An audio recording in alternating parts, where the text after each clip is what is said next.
Hey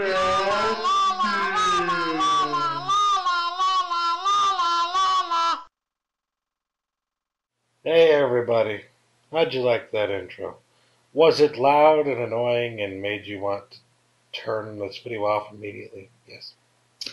Wow, that was my very first ever intro that I did for YouTube. I was noticing everybody starting to do their own intros for their videos.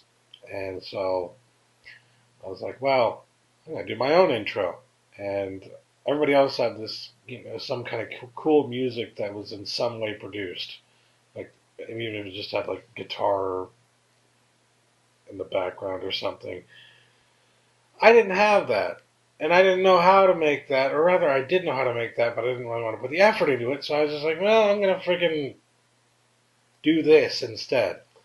I just, you know, did a really high pitched, annoying thing. I started to have fun with it, really. Just trying to make something that sounded hilariously annoying and looked really stupid. And that was the whole idea behind that intro, was like, I am ridiculous and crazy, and this is the kind of content that I produce, and if you don't like it, here you go, here's this ridiculous, crazy, loud, annoying intro to turn you off. Because, the whole idea was like, well, I don't want people watching my stuff that don't want to watch it, right? But don't, like the kind of person that I am, the kind of stuff I talk about and all that. The reason that I decided to use that for the intro today is that some sad news has befallen us. Yes, it would appear that Stickam is closing its doors for good. Now, I don't know if you know this, but I used to be way into Stickam. I really got into YouTube in 2006, and shortly after, a friend that I met on YouTube introduced me to Stickam and Facebook, by the way, as a matter of fact. This same person introduced me to both of these, websites that then became a huge part of my life. And at the time, looking at them, I never really thought that they would. But eventually, one day, I just got bored and went on Stickam. And I found a community on there called YouTube Chat. And through that community and many others on the site, I met a lot of amazing people who quickly and easily became friends. Amazing people who were also YouTubers or who were very much into YouTube, although they weren't making videos. Um, so, it was an amazing experience to meet all these people. I mean, back in the day in 2007, 2006, everybody was there. I mean, everybody. Bohem was there. Frickin' Phil was there. Sexy Phil. Philip DeFranco. By the way, it's just SXE, straight edge, or he's supposed to be. I don't know anymore. MGM, Mr. Guitar Man, who I believe I'm still on good terms with, but I haven't spoken to him in years, and I don't know if he even remembers who I am. Mr. Safety, Corey, there were a lot of interesting people. Even Renetto came on every now and then. Interesting people that would come on the site. And while I didn't keep in contact with everybody, that is how I first met Sean Lazaran-Isaac. And so, I've been watching his video. Some of you, I'm friends with him, but you don't know to the extent that I am friends with him and how long I've been friends with him since he started putting videos on YouTube, pretty much. I think he was a little earlier to the game than I was, maybe. I can't remember exactly, but I know that we both kind of met each other on Stickam in either 2006 or 2007, and started talking to each other and got to know each other, and that's how we became friends. And that's why we talk about each other so freaking much, because we talk to each other quite a bit. Um, I also met a bunch of amazing people who maybe didn't make it as big on YouTube, but doesn't really matter to me because I know how awesome they are, and just because the rest of the world doesn't mean that I have to, treat them any differently. Like some people that I also met on Stickam. So it was a bit of a mixed bag, and I'm not gonna fucking name names. I'm not gonna say anything like that. This is not a time for that. I'm just gonna say, like, it was an amazing experience, Stickam. I never thought that I would, run into a situation where I would be able to meet so many awesome people who were going and doing amazing things, and since have, you know, become amazing people in terms of, like, what they've done with their lives and everything. And, I feel very privileged to have been there when Stickam was really about the community, when it was really getting off the ground and people were meeting each other and using it as a service to, meet other people and talk about things that they were interested in and all this stuff. And I'm really going to miss Stickam, or at least what Stickam stood for, and what Stickam provided. There was always lag. It was never like the best service out there.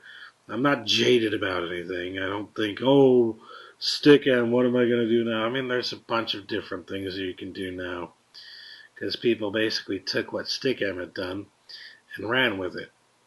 So, lo and behold, when people stopped clicking ads on Stickam, bam, they weren't getting any money. They couldn't afford to keep the damn thing in business, at least not in the States, from what I understand. I've been told that it's actually, Stickam is still going strong in Japan or something, but at least here in the States, it's a goner. And it's sad, but, I guess that's just what happens. Certain ideas get a little bit outdated and people stop, using these services, and they don't have any way to make money, and so they disappear. And new things take over. Sometimes better things, sometimes worse things. But whatever the case, we do have ways to keep in touch. We do have ways to contact each other that are very similar to what Stickam provided. It's just that I think people right now who were a fan of Stickam and a fan of the whole concept of meeting people that you've never met before just randomly are missing that in a way, and they don't like the experiences that you can get that are like that nowadays on the internet are far less amicable. They're far less, you know, I don't know. There are other ways, I can't remember what that site is, but just this site where you cycle through a bunch of people. But honestly, to me, the way that system works just feels very anti-human. It feels wrong. I don't know. Something about this does not sit right with me. And then the fact that a lot of people use it just to show off their junk. I mean, that's not what I'm in the game for. Although that did happen a lot on Stickam. I mean, the thing is with Stickam, at least at the same time, you had at least a couple people usually in the same room with you who were on cam being normal people. And with this other service, it's literally just you and somebody else. So if you're sitting there and somebody's showing you their junk and that's it, what are you going to do? You're just going to turn it off or leave the site or something. I mean, it just does not seem like a fun place to be. It seems like a really stupid idea, honestly. But I digress. I mean, there's Google Hangouts. You can now live broadcast and stream things off of YouTube for the purposes of whatever. I don't know if you have to be a partner to do it, but I do know that you can do that, and well, I am a partner, so it's not that much of an issue for me. And I don't know if it's the same thing as Google Hangouts when you do live streaming show off of YouTube, but I guess we'll see. I know some people are planning to do that sometime soon because Stickam is, well, going to be gone. And they relied on Stickam, Sean being one of these people. So, there are other options. There's Ustream. There's Blog TV, although I don't know how long Blog TV is going to be around. It's basically running the same gamut as Stickam is, except they're kind of a pay-to-use service in a way, and honestly, I never liked Blog TV. I hate that site. It's just so cumbersome, honestly. The video quality always sucks. The audio quality always sucks. You can only have 1 or 2 people on camera, and for this service you have to pay, like, I don't know how much just to eliminate some ads, but not all ads or something like that. What? It sounds like Hulu, which I will do a whole other rant on some other time with their Hulu Plus service. But yeah, I mean, there are other options out there. Tiny Chat, we'll figure something out. It's just that whole experience, that raw, visceral experience of meeting people in the way that only Stickam could provide, it's been gone for a while, honestly, and yet we've just not really noticed because we formed our own little niche communities, right? And so now that Stickam is officially going the way of the dodo, we're stepping up and taking notice and realizing, crap, we didn't know what we had when we had it. We complained about all those ads on Stickam when at that time we should have been clicking those freaking ads. Because what people don't realize is that ad block has killed more websites than anything else on the internet. I mean, I hate to say it, but it's true. A lot of you may not realize this. But a majority of websites out there nowadays, even like big name websites, like Facebook for instance, make most of, if not all of their money off of advertisements. And that is it. Facebook can get away with it because they're such a big website, so many users, such an attractive site for advertisers, that advertisers will pay more money just to have their products put on Facebook, shown on Facebook, advertised on Facebook. So, it doesn't matter for them if somebody clicks on their ads because advertisers are literally pay big money just to have their ads shown on Facebook. But for a site like Stickam, it doesn't work like that. You have to click on the ads or they're not going to make much money at all.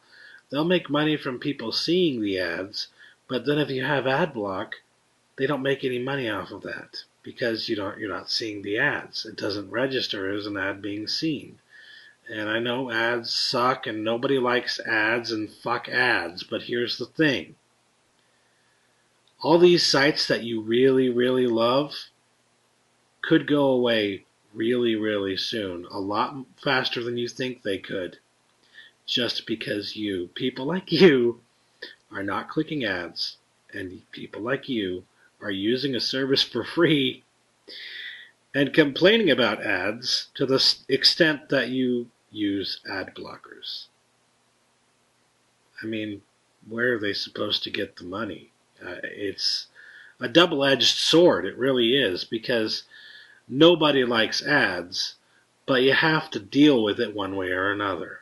So, very sad to see Stickam go, and especially just the way that it happened. Just, not enough ad revenue coming in, not enough money to keep it all going. Or at least that seems like what happened.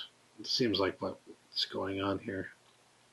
So, yeah, I felt like I'd add my little 2 cents in there and just say, Arrivederci, Stickam. Thank you for everything. We'll miss ya. And, you know, thanks for the memories. Peace.